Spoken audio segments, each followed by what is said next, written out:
Assalamualaikum warahmatullahi wabarakatuh.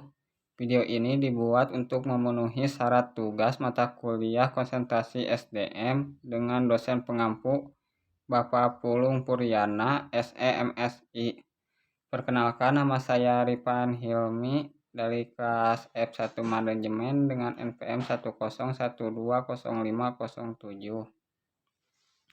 Saya akan menjelaskan manajemen kinerja.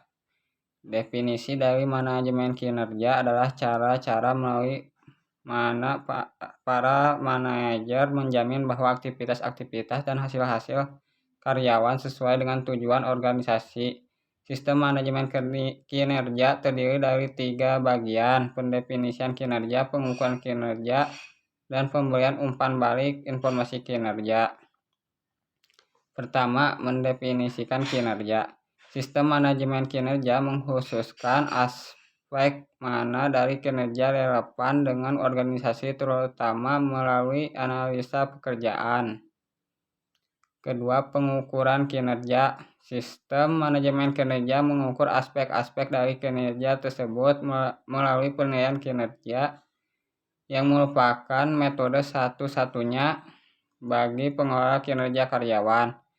Penilaian kinerja performance appraisal adalah proses melalui mana organisasi mendapatkan informasi tentang seberapa baik karyawan melaksanakan pekerjaannya. Yang ketiga, pemberian umpan balik. Sistem manajemen kinerja memberikan umpan balik pada karyawan melalui sesi umpan balik sehingga mereka dapat menyelesaikan kinerja mereka dengan tujuan organisasi. Umpan balik kinerja perform feedback adalah proses pemberian informasi karyawan mengenai efektivitas kualitas mereka. Praktik manajemen kinerja terdiri dari mengelola kinerja individu, penentuan upah dan gaji, penyusunan kebutuhan pengembangan individu, perencanaan suksesi, membuat prioritas pelatihan. Proses manajemen kinerja. Langkah pertama, mendefinisikan hasil-hasil kinerja kepada divisi dan departemen perusahaan. Lalu langkah kedua, mengembangkan sasaran-sasaran perilaku dan tindakan-tindakan karyawan untuk meraih hasil-hasil. Langkah ketiga, memberikan dukungan dan keberlangsungan pembahasan kinerja. Yang keempat, mengevaluasi kinerja. Langkah kelima, mengidentifikasi perbaikan yang dibutuhkan. Langkah keenam, memberikan konsekuensi bagi hasil-hasil kinerja. Tujuan manajemen kinerja. Tujuan strategik merupakan tujuan pertama di mana sistem manajemen kinerja harus menghubungkan aktivitas karyawan dengan tujuan-tujuan organisasi. Untuk mencapai tujuan strategik ini, sistem yang ada harus fleksibel karena ketika tujuan dan strategi berubah, hasil-hasil perilaku dan karakteristik karyawan biasanya perlu untuk berubah mengikutinya. Tujuan administratif. Organisasi menggunakan informasi manajemen kinerja dalam banyak keputusan-keputusan administrasi seperti administrasi upah, kenaikan upah, promosi, pengakhiran kepemilikan, pemutusan kerja, dan pengakuan kinerja individu. Tujuan pengembangan. Tujuan pengembangan manajemen kinerja adalah mengembangkan karyawan yang berkinerja efektif dalam pekerjaannya. Ketika karyawan tidak bekerja sebagaimana yang seharusnya dilakukan, manajemen kinerja berusaha untuk meningkatkan kinerja mereka.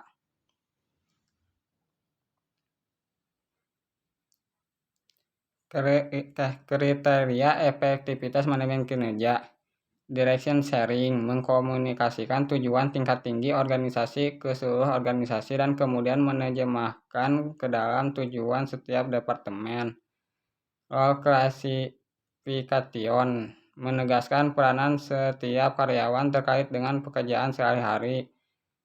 goal setting and planning, menerjemahkan tujuan organisasi dan departemen ke dalam tujuan khusus bagi masing-masing karyawan. Goal alignment merupakan memudahkan setiap manajer untuk melihat keterkaitan antara tujuan karyawan dan tujuan-tujuan dari departemen dan organisasi.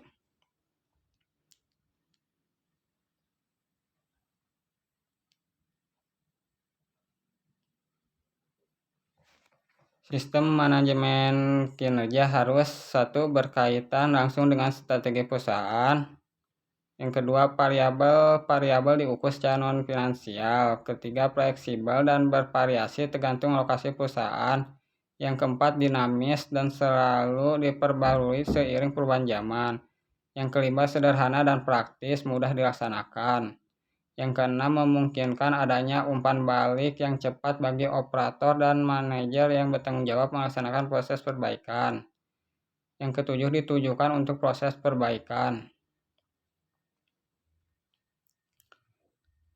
Tahap perencanaan sistem manajemen kinerja terdiri dari tahap 0 fondasi, tahap 1 informasi dasar, tahap 2 perancangan, tahap 3 penerapan, tahap 4 penyegaran. Tahap 0 fondasi. Fondasi yang perlu diperhatikan adalah kemitraan, implikasi pentingnya budaya perusahaan secara menyeluruh. Prinsip ini perlu diterapkan agar masing-masing pihak dapat berperan.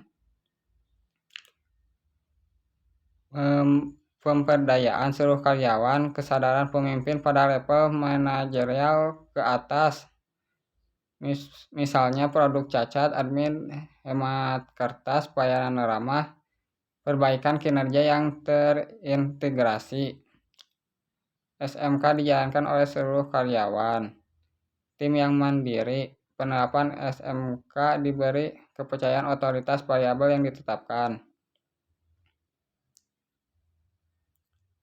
Tahap 1 informasi dasar sebagai masukan dalam perancangan sumber manajemen kinerja mencakup tentang industri, pemerintah dan masyarakat, pasar dan pesaing serta produk dan jasa.